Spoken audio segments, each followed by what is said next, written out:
Welcome back to DSS 2019.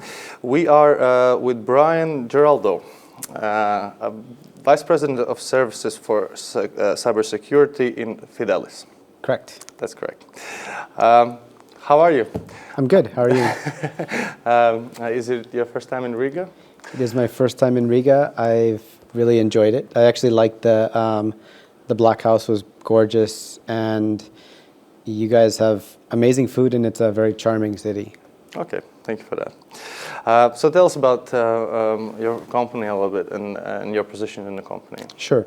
So Fidelis is a company that focuses on threat detection, and what I mean by threat detection, it's finding threats that, a lot of the products out there are focused on already identified signature-based threats and reacting to that. So antivirus, EPP type of solutions.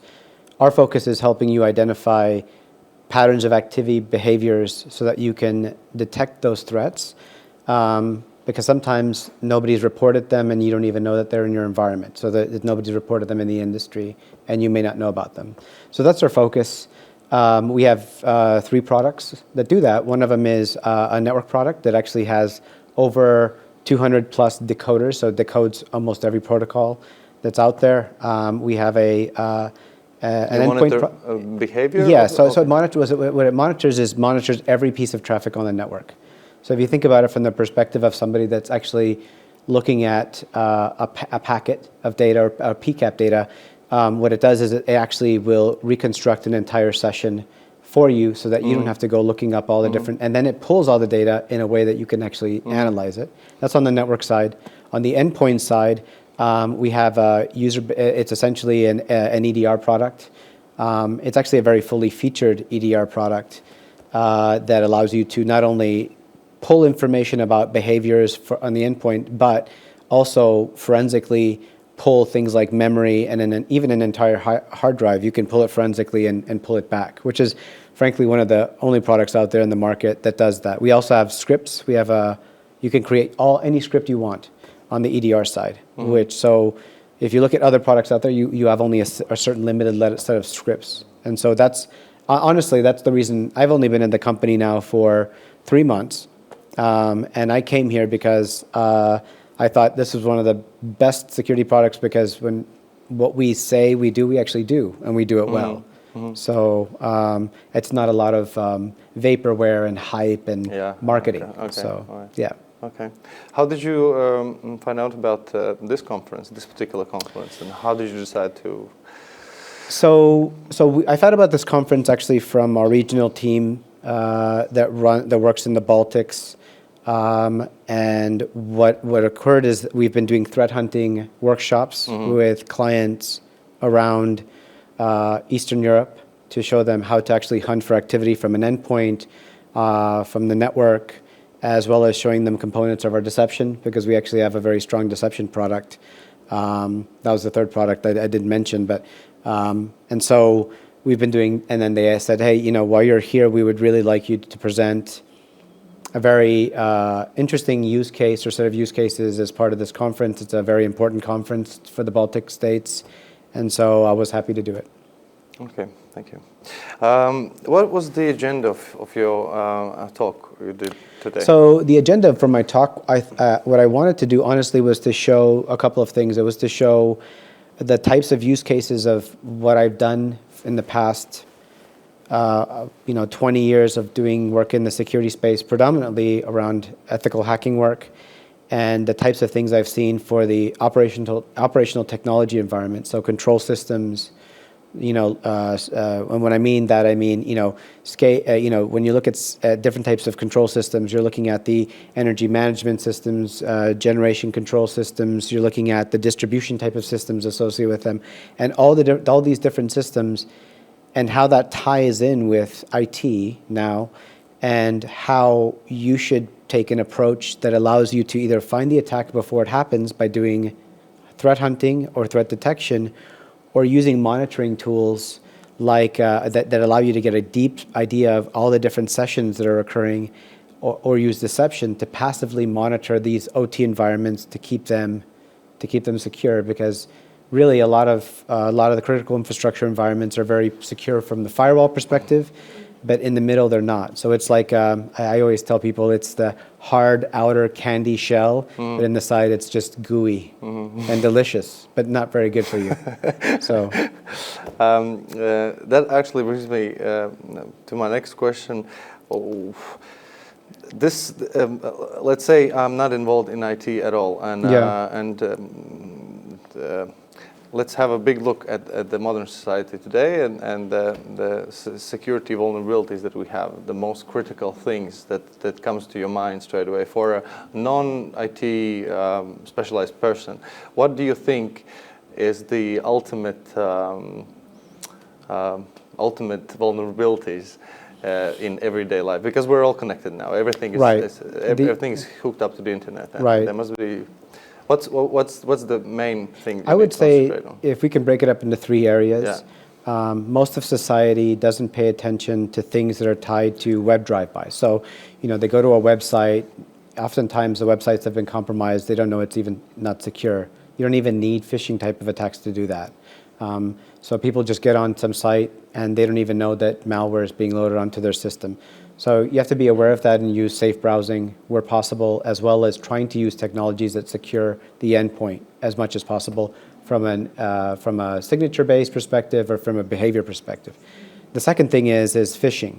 Phishing is still prevalent. I go and spend time with family, friends, and other people, and sometimes they're clicking on links that they shouldn't. They need to look at the actual URLs where these things are coming from. And there should be providing some level of phishing, some level of toolage that will let them know, hey, maybe you shouldn't click on this link. So that's a problem. The third one is authentication. People are just very much tied to the idea that they use the same password, their cat's name, their all of these things, right? And so that's a problem. So what people need to do is two-factor authentication. It's not that hard. If you want just everything that you use, do two-factor authentication. Have it send you a code back. Use Google Authenticator. And always have that two-factor authentication so that what happens is if somebody then tries to phish you and tries to do something, maybe your session is available for 15 minutes, but once that time's out, if they try to log back in, if they try to do anything, once they've gained some level of access to your credentials, they won't be able to go past the point of actually getting to that first stage of login. So I do this with all my family. I tell them, let's do two-factor authentication with all of them. And they argue with me. My father-in-law, he likes to do things his way, but I forced it, especially if he's in my house visiting. So, does any of Fidelis products concentrate on the end user? Does any of Fidelis services provide any help in this matter? We do. So from a product perspective, if you're a corporate user, our EDR product will help you on the endpoint. In addition to that, we're helping clients on the network endpoint and deception perspective. We have clients that service clients in banking. We have clients that service clients in a lot of other different industries, right? So if we're securing their main systems that are providing the services in pharmaceuticals, banking, energy, then we're securing you and your environment as well. And so that means that we need to be securing. You need to be using all these the different types of tools out there to get there. So that's how we're securing our clients, or how we're securing the general public. It's by securing the companies that provide the services that they need. That's a perfect answer. Oh, thanks.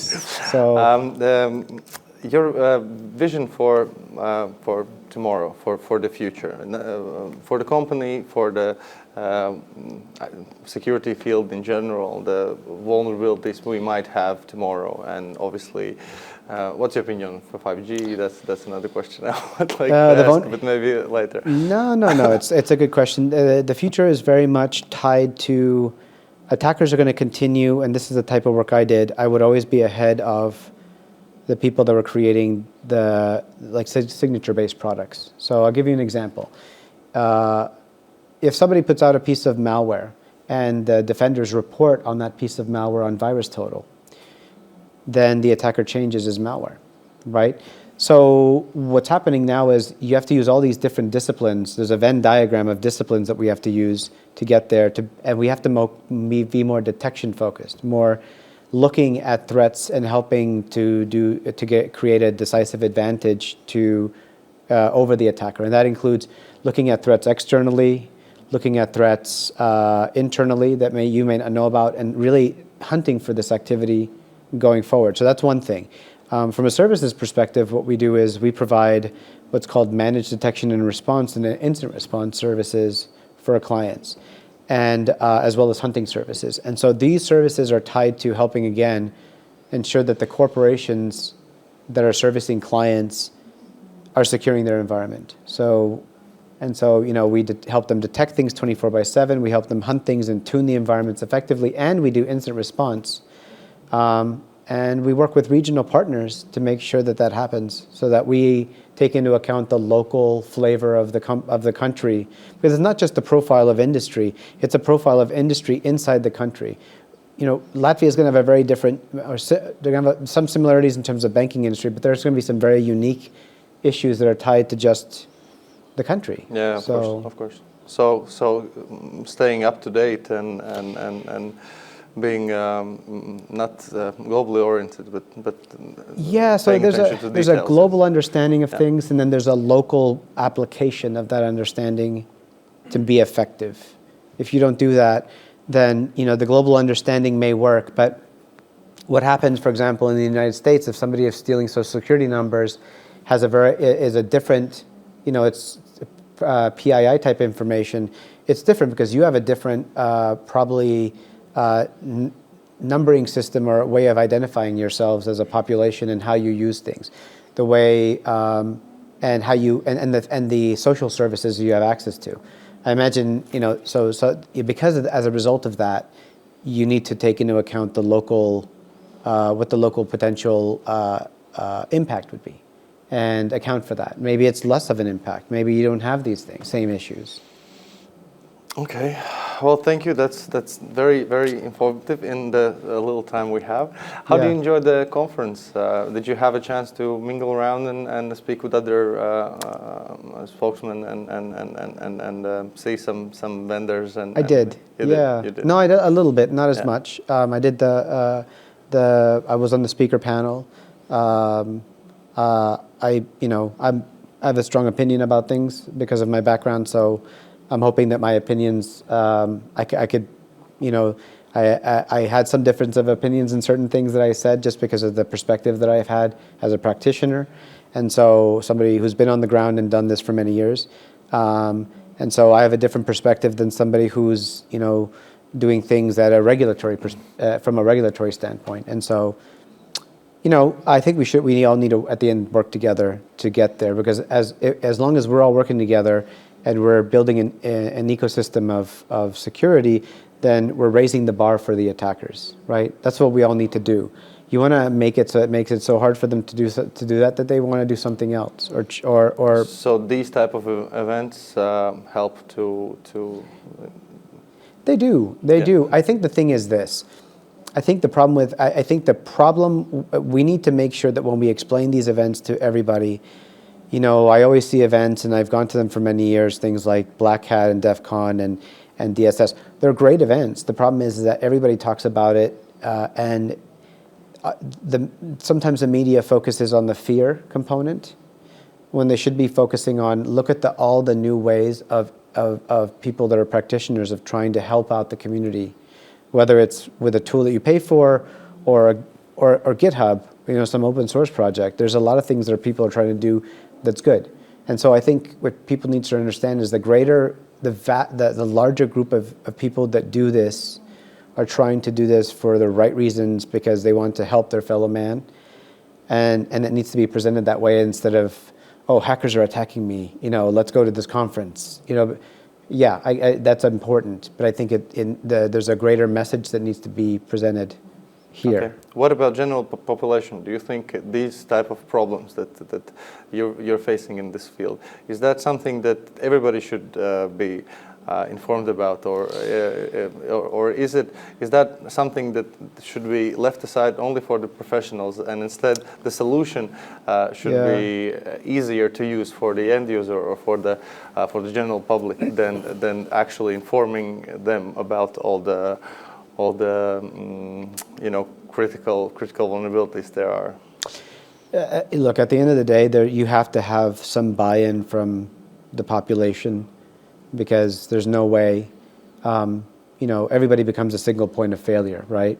As an example, I use companies like Target. But my wife has a Target credit card. We had to go change our credit card information because something happened, right, somewhere else, and so we're all so interconnected now, and so the only way we can do certain things is doing some very basic level. If everybody did some basic level of security, I think that would go a long way in securing us overall. It's difficult. It's very. I say this, and it's a utopian dream, right? Yeah. Because there's, just like the utopian dream of a flying skateboard, right, or something. So, but we have a flying skateboard now, and it's nice, but it's, only practitioners and people that are the engineers are using this technology, and so we need to make so besides making the technology maybe a little bit easier for users, we also need to empower the users and teach them. So, and it's a learning process. Okay, well, we're getting there, I guess. We are. And honestly, places like, I think the visibility that you get with a conference like this is great, because as long as you continue to build visibility and message it in a positive way, you're going to show people, hey, maybe I should focus on doing two-factor authentication, right? Maybe I shouldn't be clicking on these links. So maybe this fear factor does work a little bit. Well, it works, but I think at least to inform the new public that there is this type of danger out there. You know what I mean? Yeah, no, right. I understand, but I also sometimes feel like you create paralysis, because people are like, oh, well, this is going to happen anyway, or they're so worried about everything, and we need to be able to have a middle ground between the things that we're trying to do to protect people, messaging it in an appropriate way so people don't feel that it's fear, because fear creates problems where they're going to be deer in headlights. They're going to be afraid. They're going to panic, and then they're going to make the wrong move. So you want them to really stay calm and say, look, this is, we're getting there, and we're taking all these different protection measures, and there's cyber insurance now, and there's regulations, and slowly but surely we're building this. So. Okay, thank you very much. I hope you enjoy your the rest of the conference. Yeah, thank you. And maybe see you next year. All right. Thank you very much. Hopefully. Thank you. Thank you.